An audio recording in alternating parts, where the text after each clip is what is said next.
They killed Big Bertha, the 8-pound bass that met me at my dock every sunrise for 3 straight years now floats belly up with 200 others, victims of a neighbor's pride.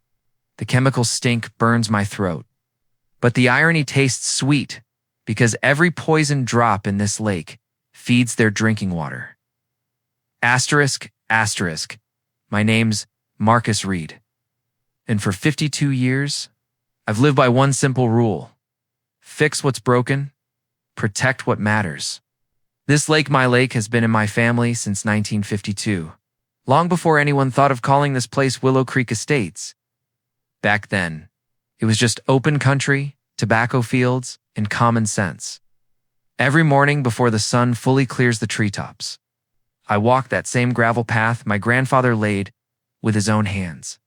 The stones crunch under my boots, worn smooth by decades of footsteps, my father's and now mine.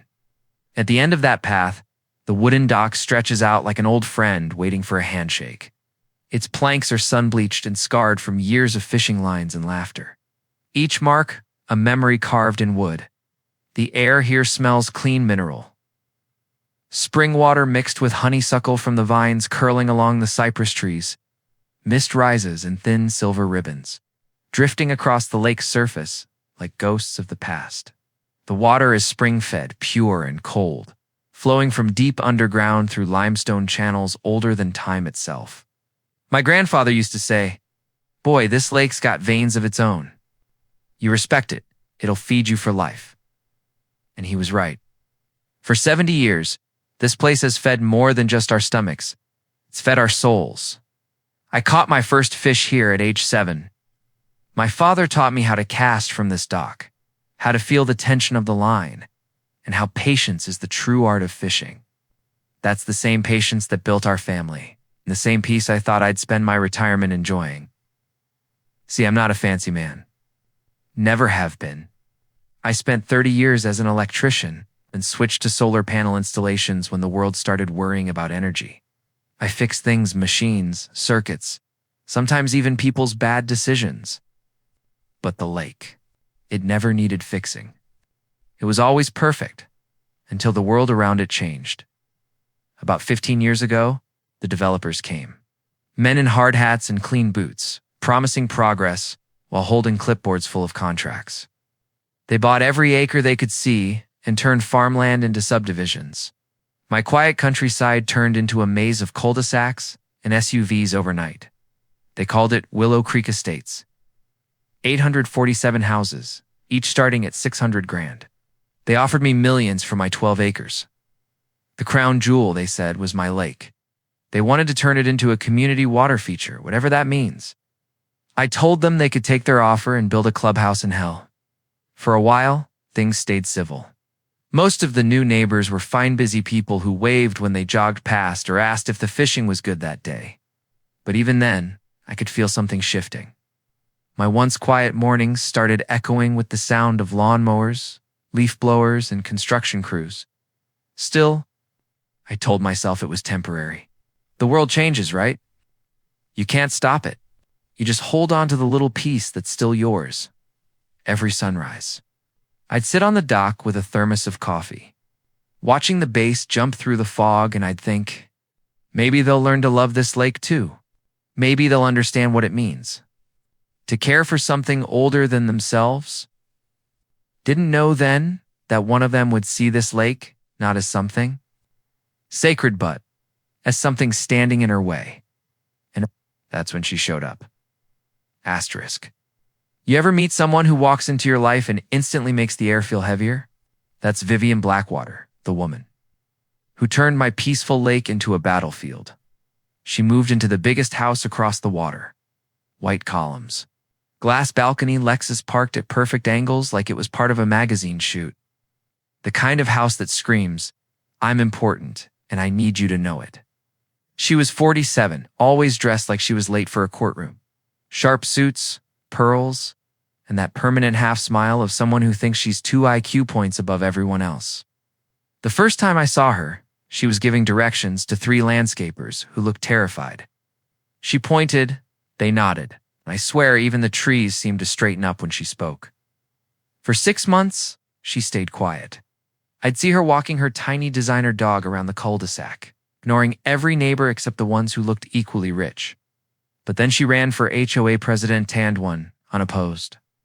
Nobody else wanted the headache, but she wanted the throne. Now, I didn't belong to that HOA. My property predates their entire subdivision by about 70 years. But that didn't stop Vivian from trying to act like I did. It started with a letter. Certified mail, official seal, lawyer language, dripping with arrogance. Dear Mr. Reed, your current fishing activities are creating visual and auditory disturbances that detract from community aesthetic standards. I read it 3 times before laughing so hard I spilled my coffee. Visual disturbances? Lady, I'm catching bass, not launching fireworks. I figured it was a misunderstanding. Maybe she thought my dock was part of her jurisdiction. So I wrote back a polite note. Dear Mrs. Blackwater, kindly mind your own business. My dock, my lake, my rules. Sincerely, the guy you just annoyed. I thought that'd be the end of it. But Vivian Blackwater doesn't do end of it. 2 weeks later, I got another letter. This time, she claimed my dock violated aesthetic compliance codes. She even included photo circles drawn around my dock like it was a crime scene. She demanded I remove it within 30 days, or face legal action.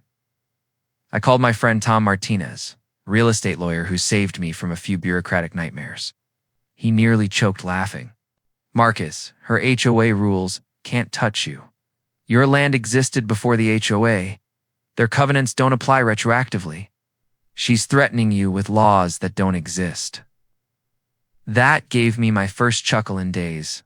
But Vivian wasn't done.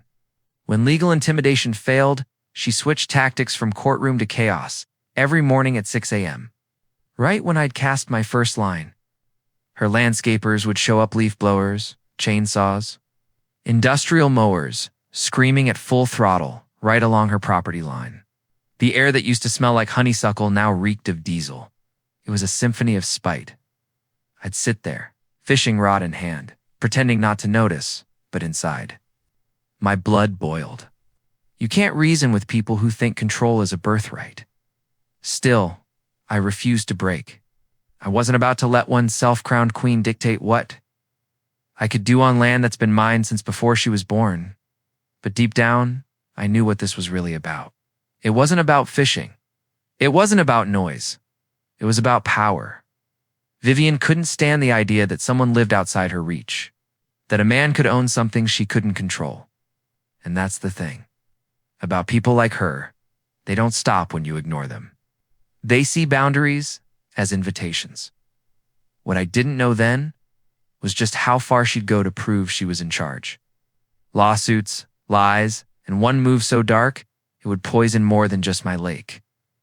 If Vivian Blackwater had a hobby, it wasn't gardening or yoga, it was war.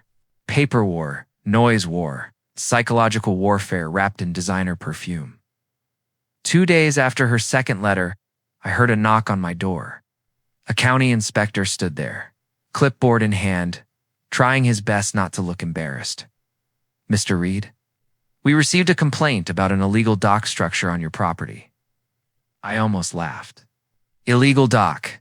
That dock's older than your department. He trudged down to the lake, checked my old permits, scratched his head and said, everything's in perfect order. Sorry for the trouble. I offered him a glass of lemonade. He took it, looked back toward Vivian's pristine house across the water, and muttered, You'd be surprised how often that woman calls us. That was my first clue. This wasn't going away. Within a week, the noise started. Every morning at 6 sharps, just as the sun was turning, the mist gold Vivian's landscaping crew would roar to life. Leaf blowers, mowers, hedge trimmers, an entire orchestra of diesel-powered misery. The lake that once echoed with bird calls and splashing bass now sounded like a construction zone. The smell of honeysuckle got drowned out by burning fuel. I tried earplugs. I tried ignoring it. But you can't outpiece a person who thrives on chaos. I caught one of the landscapers during a break. Young kid, nervous, sweating. I asked, You gotta start this early? He sighed. Ma'am pays double for overtime. Says it's urgent beautification. Yeah, urgent. The only thing she was beautifying was my blood pressure. Still, I refused to retaliate. My father taught me, never swing first. Just make sure when you do, you don't miss. Then came the property boundary stunt. Vivian hired a high-end surveyor lasers, GPS rigs, the whole sci-fi setup to measure the line between our properties. They spent 6 hours in the heat, clicking and scanning like they were preparing for a moon landing. 3 days later, another certified letter arrived. Your dock extends 6 inches onto community water rights, it read. 6 inches. I stared at the letter so long, I started laughing. One of those laughs that's 90%. Disbelief and 10% rage. She filed an actual lawsuit. Over 6 inches, I sent everything to Tom, my lawyer friend. He called after reading it, wheezing with laughter. Marcus, this woman's making up laws like she's playing Monopoly. Then he got serious. But don't ignore it. File a countersuit. Document everything. That advice changed everything. I started recording. Every noise violation, every letter, every conversation. I dated every photo, kept a folder labeled Vivian versus Common Sense. Because here's something most folks don't realize. The moment you start keeping receipts, bullies lose their power. Vivian didn't just want peace. She wanted dominance. She posted about me in the neighborhood Facebook group, called me a hostile, non-compliant neighbor who was destroying property values. One night, a neighbor I'd never met knocked on my door holding his phone.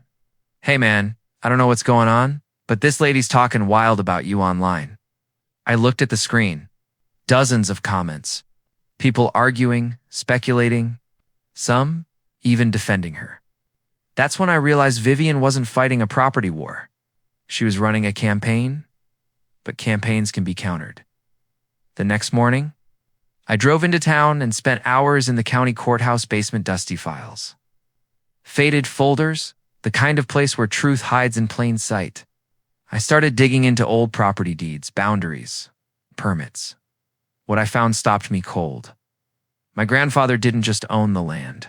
He owned the water rights surface and subsurface.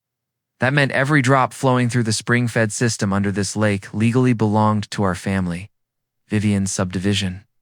It drew water from the same underground aquifer. They'd been using my water for 15 years without permission. Without payment, without even knowing it, I stared at the document, my hands trembling, that old paper smelling faintly of dust and justice. That's when it clicked. Vivian thought she was dealing with some stubborn old fisherman. She didn't know she'd been trespassing on my family's lifeblood every single day. Tom called later that night. Marcus, you sitting down? Yeah.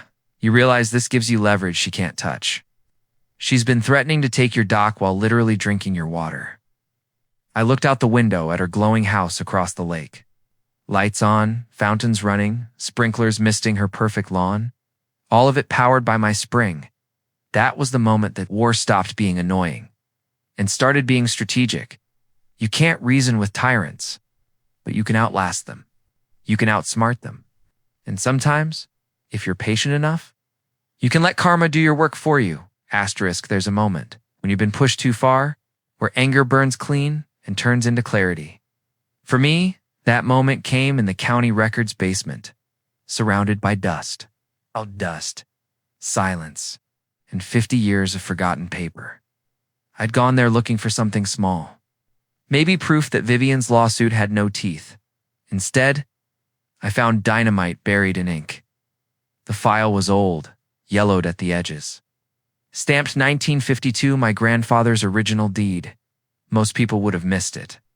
It looked like any other brittle page in a forgotten folder. But halfway down, I saw it. One sentence that changed everything, including all water rights, surface and subsurface, to underground spring system and tributaries thereto in perpetuity. That Latin phrase in perpetuity means forever. Not 30 years, not until someone richer comes along. Forever, my family didn't just own the land. We owned the water, every drop that flowed beneath this soil, every trickle that fed my lake, every ounce that bubbled up into the pipes of Willow Creek Estates. I leaned back in that creaky courthouse chair, heart pounding like I'd struck oil. For years, I thought this fight was about a dock, a few planks of wood and some fish. Turns out, it was about an entire water system, one that Vivian and her 800 neighbors had been using for free since the day they moved in. When you're an electrician, you learn to trace lines, power, current, connection. Water's no different. It flows in patterns, and every drop leads somewhere. I spent the next 2 hours following maps and county well records. Tracing pipelines like blue veins across paper, every line led back to the same origin point. My lake. My lake was their lifeline. Vivian's pristine lawns, her sprinklers, her hot showers, her drinking water, all of it came from the underground aquifer that fed my spring. She'd been waging war over something that literally sustained her life. And the best part? She had no idea. By the time I walked out of that basement, my hands were shaking, not from fear, but from power. Real power. The kind that doesn't shout or threaten. The kind that sits quietly, waiting.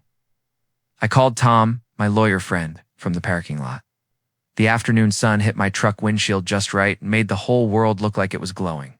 You're not going to believe what I found. When I read him the line from the deed, there was silence on the other end. Then a low whistle. Marcus, you're sitting on a gold mine. That's a legal nuke. They've been stealing your water for 15 years. He paused, voice dropping into that serious lawyer tone. If this ever goes to court, you could sue for millions. But money aside, you hold all the leverage now. They can't fight what you own. I sat there for a long minute, listening to the wind rustle through the pines, feeling that old familiar peace again, but it wasn't the quiet kind anymore. It was the kind that comes before a storm, because I knew what this meant. Vivian's threats, her lawsuits, her noise, they were all small compared to this. She was standing on borrowed ground, drinking stolen water. And I had the proof to end her little empire. But I didn't want revenge. Not yet. I wanted her to expose herself. People like Vivian always do. They can't help it. Power makes them reckless. That night, I sat on my dock under a sky full of stars. The lake reflecting every shimmer like liquid glass. I could almost hear my grandfather's voice in the wind. Knowledge is power, son. But timing. Timing is everything. So I waited. I kept fishing. I waved when she passed by. I even smiled when her landscapers fired up their machines. Because now I knew something she didn't. Every drop of water in her perfect house. Every shower her kids took, every ice cube in her glass of wine, came from the lake she hated so much. And when the time came, that truth would hit her harder than any lawsuit ever could. What I didn't realize was that Vivian wasn't about to stop at legal battles. She was about to cross a line you can't come back from. One that would turn our feud from civil to criminal. The first thing that hit me was the smell.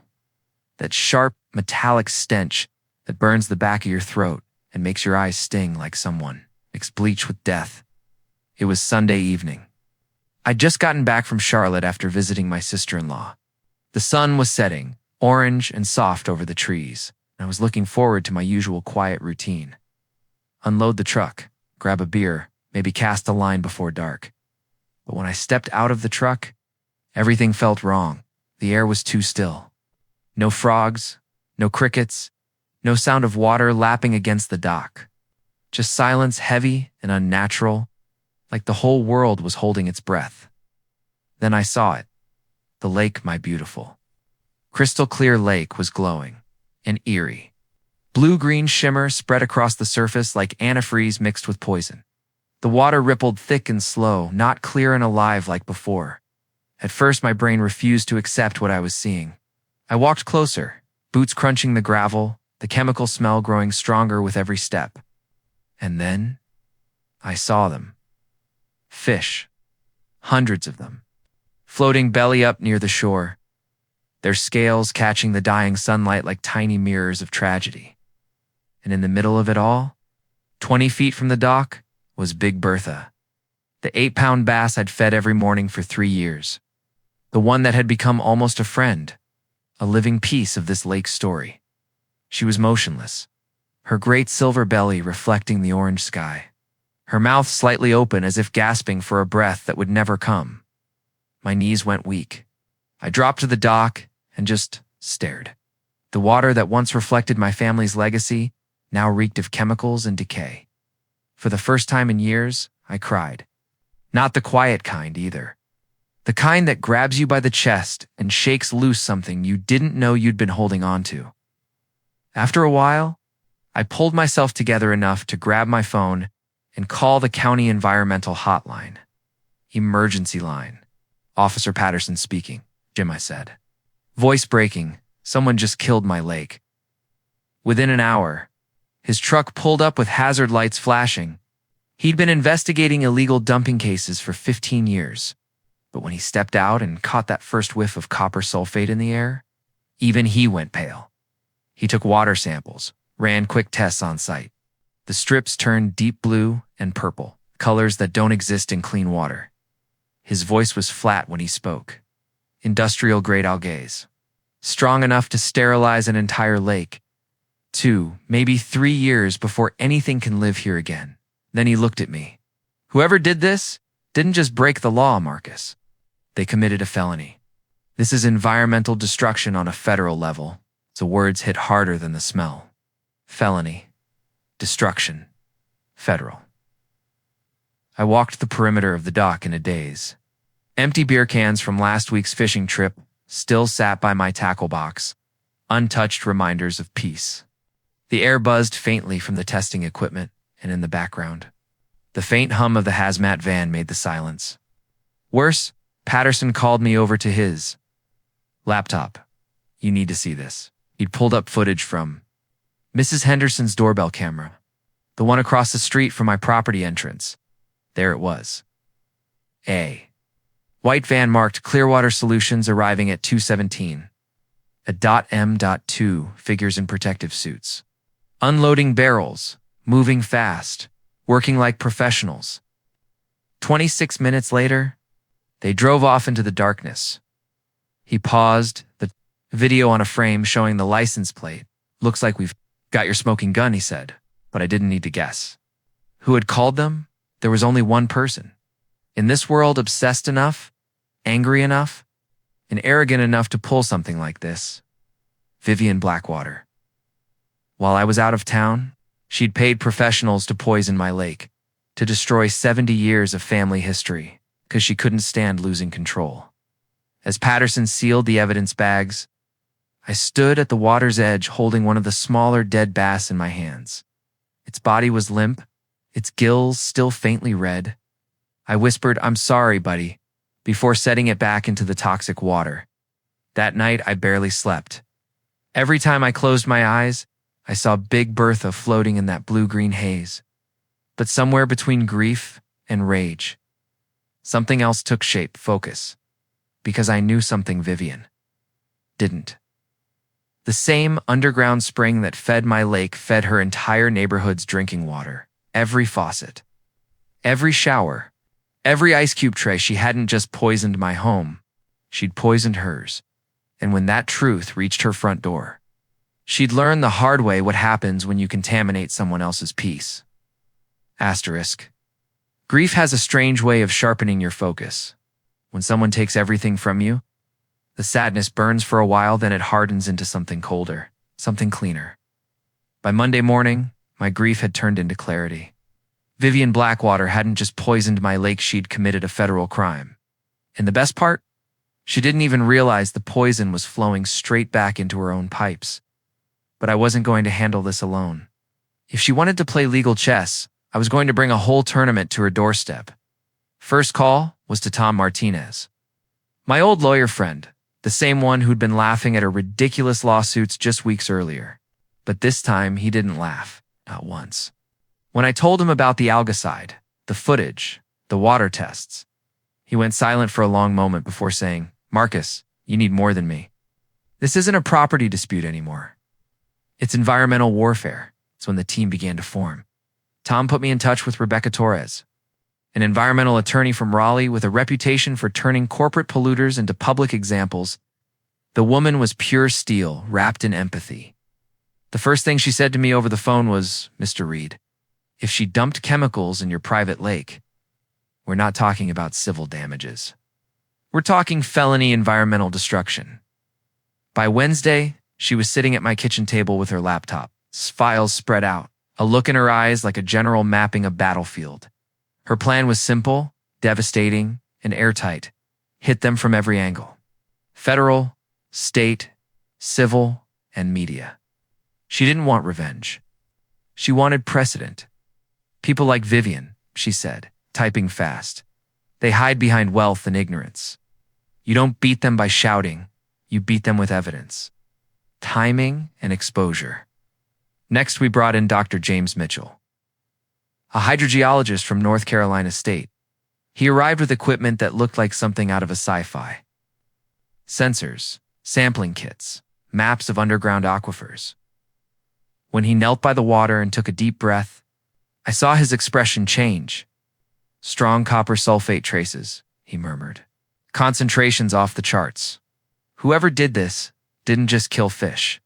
They contaminated the spring system. He spent 4 hours testing water from my lake, from nearby wells, even from storm drains leading into Willow Creek Estates." His verdict? Single-source contamination feeding directly into residential wells. Within 6 weeks, every household in that subdivision will be affected. The realization hit like thunder. Vivian hadn't just attacked me, she'd poisoned her entire community. That's when Sarah Morgan joined the FIDA, local investigative journalist known for exposing corrupt HOAs. She had that hungry gleam in her eyes when she saw the evidence. "You're telling me the HOA president poisoned her neighborhood, and the man who legally owns their water supply has proof?" She laughed, shaking her head. "That's not just a story, Marcus. That's national news." Sarah started digging into Vivian's past. What she found was pure gold. 3 previous HOAs. 2 harassment lawsuits. 1 restraining order for stalking a neighbor over property line disputes. A 20-year pattern of obsession disguised as leadership. Every piece of information felt like another nail in Vivian's perfectly polished coffin. Then came Dolores Martinez.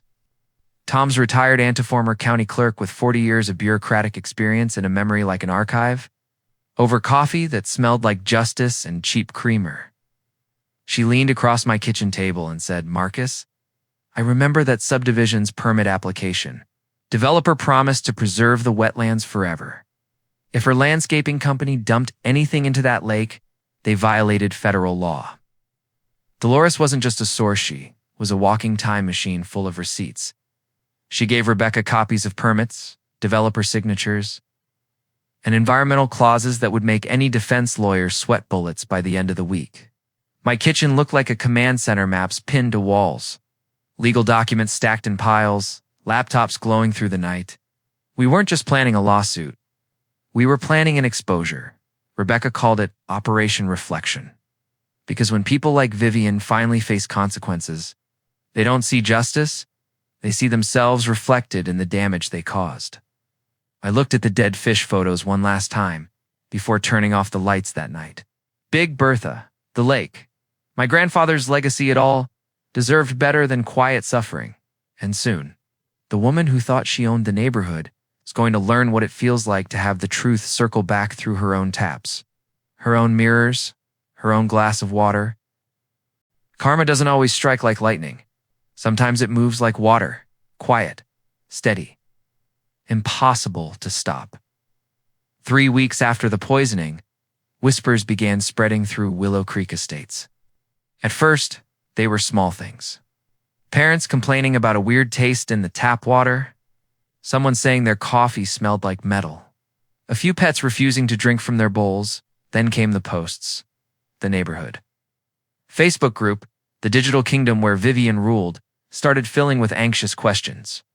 "Anyone else's water taste off lately? My son's been throwing up every morning. Could it be the tap? Our bathtub water looks bluish under the light. Am I crazy?"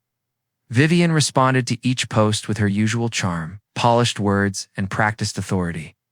Minor mineral fluctuations. Perfectly safe.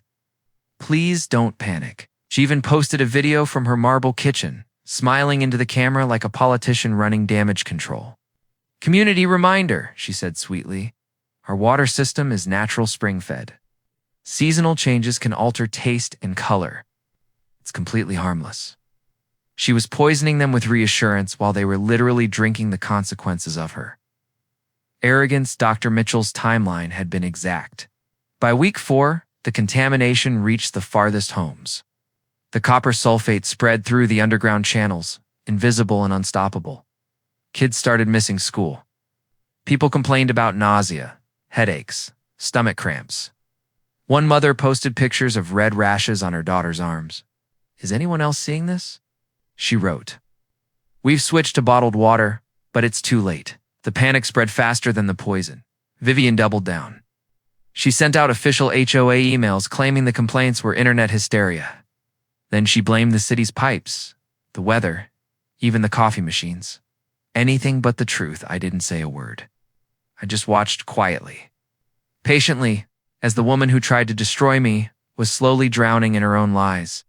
Every night I'd sit on my dock, looking across the still, poisoned water, and think about how justice has a strange sense of humor. She wanted to silence me. Now her whole neighborhood was shouting. The best part? Rebecca and Sarah were documenting everything. Screenshots of posts, health complaints, photos of blue-tinted water, each one time-stamped and verified. The evidence wasn't just scientific now, it was personal, human. By the 5th week, local news stations started sniffing around. "Community health concerns in Willow Creek Estates," one headline read. Vivian held an emergency meeting in the HOA clubhouse, trying to keep her empire from collapsing. She called it a temporary infrastructure issue. A panic has a way of making people remember every ignored complaint, every condescending email, every power-drunk decision that night. One of the homeowners, a man named Curtis, posted something that went viral in the local forum. "If our HOA president says the water's safe, why is she buying bottled water by the crate?" Someone had spotted Vivian loading cases of Evian into her Lexus at Costco by morning. The comment section had turned into a riot. Neighbors demanded proof, transparency, answers. And as they finally started questioning their queen, I realized something beautiful. I didn't have to destroy Vivian Blackwater.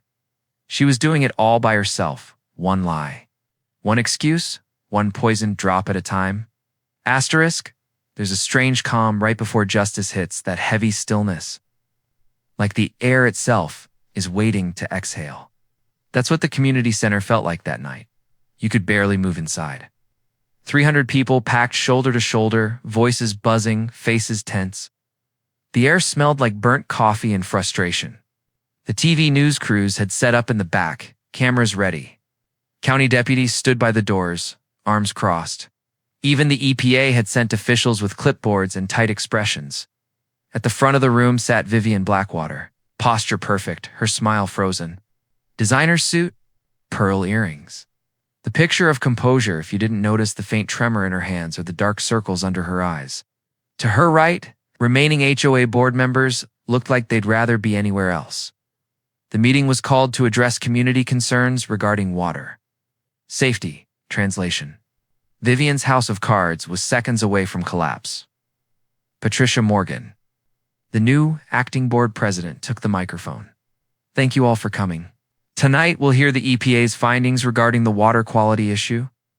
Afterward, property owner Marcus Reed has requested to share new information regarding land and water rights." The crowd murmured. Some heads turned toward me.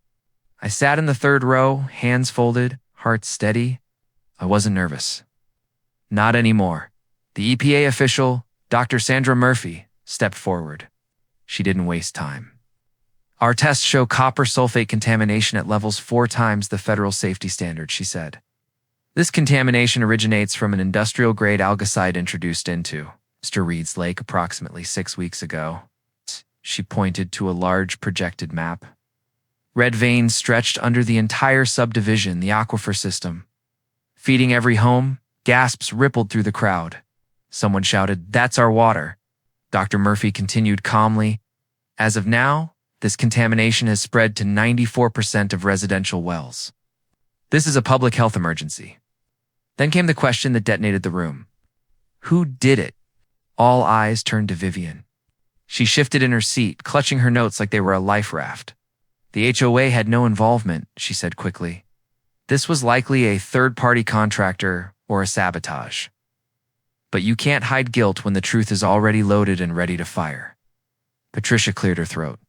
Mrs. Blackwater, would you like to explain the recent $3,500 landscaping expense labeled emergency algae treatment? Vivian froze. Color drained from her face. That's irrelevant bookkeeping. That's when Patricia smiled faintly and stepped aside. Mr. Reed, the floor is yours. I stood up slowly, the weight of months lifting off my shoulders. Every camera swiveled toward me. I walked to the microphone, my boots echoing against the linoleum. Most of you know me as the stubborn old fisherman who wouldn't sell his land. For 70 years, my family's owned the 12 acres just outside this subdivision, including the spring-fed, like some of you like to call a community view. I held up a weathered piece of paper, the 1952 deed. This document includes a clause my grandfather added. All water rights, surface and subsurface, 2 underground spring system and tributaries thereto, in perpetuity. The room fell silent. In plain English, I continued, that means every drop of water running beneath your homes legally belongs to me. The developer never purchased the rights. For 15 years, you've all been using my water without knowing it, without paying for it, and without my permission. A collective gasp swept the room. I let it settle before continuing, voice steady but sharp. Now, I never cared about money. I wasn't going to charge anyone. But then your HOA president decided to poison my lake. She didn't just kill my fish. She contaminated the water you've all been drinking. Vivian shot up from her chair. That's slander. She snapped. Before she could take another breath, a deputy stepped closer. Ma'am, please remain seated. Ames Rebecca, my lawyer, stood and addressed the crowd. We have documented evidence of Mrs. Blackwater hiring Clearwater Solutions, the company that dumped the chemicals. We have payment receipts, timestamps, and security footage confirming the act. Additionally, we have a recorded conversation of her attempting to bribe Mr. Reed into dropping all legal action. You could hear the room's heartbeat. The deputy moved forward, hand resting on his belt. Mrs. Blackwater, I have a warrant for your arrest for felony environmental destruction and obstruction of justice. The cameras flashed. Vivian's mask cracked wide open. This is a setup, she screamed, her voice splintering. He contaminated it himself. He's manipulating you. But her words only echoed back against a wall of silence and disbelief as they handcuffed her. I looked her dead in the eye and said softly, You poisoned the wrong man's water. Vivian, the deputies led her out as reporters shouted questions and neighbors whispered. Her perfect composure was gone, replaced by panic, tears, and fury. I turned back to the crowd. I'm not here to punish anyone, I said. I'm offering a settlement. No back payments, no lawsuits against the homeowners. Just full restoration of the lake funded by HOA insurance and restitution from Mrs. Blackwater. In return, we rebuild this place, right? With transparency and respect. Applause broke out, hesitant at first, then louder. Parents cried. Neighbors nodded. Even the board members looked relieved. Dr. Murphy stepped up to the mic again. The EPA will oversee cleanup and restoration. Mr. Reed's cooperation will be instrumental in recovering the lake and ensuring safe water. As the crowd began to disperse, Sarah whispered beside me, You just turned the villain of the year into a national headline. I smiled, watching the deputies escort Vivian through the parking lot lights, her reflection shimmering in the poisoned water beyond. For months, she'd tried to control everything, people, property, peace itself. And in the end, she couldn't even control the truth. 6 months. That's how long it took for the lake to breathe again. Every morning since the EPA started the restoration, I'd walk down the same gravel path my grandfather built, boots crunching over stones worn smooth by 3 generations. But this time, instead of dread, I felt purpose. The water was clear again, not the sterile, mirror-like blue of chemical control, but real, living blue. The kind that dances with light and moves with wind. The smell of copper and death was gone, replaced by honeysuckle and wet earth. Dr. Mitchell's restoration plan had worked better than anyone expected. Natural bioremediation, water cycling, native plants. It was like watching the lake heal itself with just a little human help. Last week, the EPA cleared it for wildlife reintroduction. Today, I watched as they released the first fingerlings into the shallows, tiny bass, shimmering like silver hope. For the first time in months, I heard it again, the faint splash of life returning. I knelt by the dock, the same spot where Big Bertha used to surface every morning, and whispered, "Welcome home." Vivian Blackwater didn't attend the ceremony, of course. She was sitting in a federal correctional facility, convicted of environmental destruction, illegal dumping, and obstruction of justice. 3 years in prison, 5 years probation, $75,000 in restitution. The judge's words still echo in my mind. You treated nature like property and your neighbors like pawns. Now you'll learn accountability the hard way. Her husband filed for divorce. The HOA's insurance covered part of the cleanup, and the rest came from her seized assets. Funny how the woman who once bragged about maintaining community standards ended up becoming the cautionary tale of them all. But here's the part most people don't expect. I didn't feel joy watching her fall. I felt relief and peace. Because for the first time in a long time, I could look out over that lake and know it survived her. The community changed too. The new HOA board rewrote everything. Transparency clauses, financial oversight, resident voting rights. They even passed a motion officially renaming the lake Grandfather's Lake. When they told me, I smiled so hard my face hurt. We used part of the settlement funds to build something beautiful.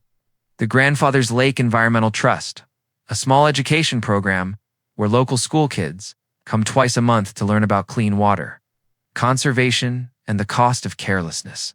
Sometimes I stand back and watch them, little nets in hand, scooping up minnows, their laughter echoing across the surface. It feels like redemption not just for the lake, but for all of us. Every Saturday morning now, I open the dock to the neighborhood. Families fish together under the same sunrise Vivian tried to ruin. The sound of reels clicking, kids cheering, and water rippling fills the air again. Sometimes parents ask me, why'd you let them come back after everything that happened? And I tell them the truth, because revenge drains faster than water. But restoration? Restoration fills everything back up. Even my old solar business changed course. We started offering small environmental restoration projects. Solar-powered irrigation, eco-pond management. It's strange how tragedy can point you toward purpose if you let it. Last week, Tara Morgan's article about the case went national. The fisherman who owned the water, how one man's stand exposed HOA corruption and saved a community.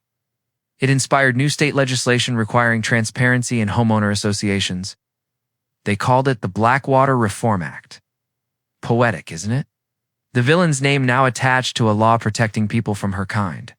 Tonight, I sit on the dock with Sandra, the woman who stood by me through it all. The air hums softly with the sounds of summer. Dragonflies skim the surface. And for a moment, everything feels right again. Sandra squeezes my hand. You think Big Bertha's up there somewhere? I smile. If she is, she's probably laughing her fins off. The reflection of the stars ripples in the water. And I realize something my grandfather probably knew all along. You can't poison what was built on truth. It always finds a way to heal. Asterisk in the end. Justice didn't come from anger. It came from truth. Vivian poisoned my water trying to silence me, and ended up drinking her own lies. Life has a way of circling back, just like water. So guard your peace. Respect what sustains you, and never mistake kindness for weakness.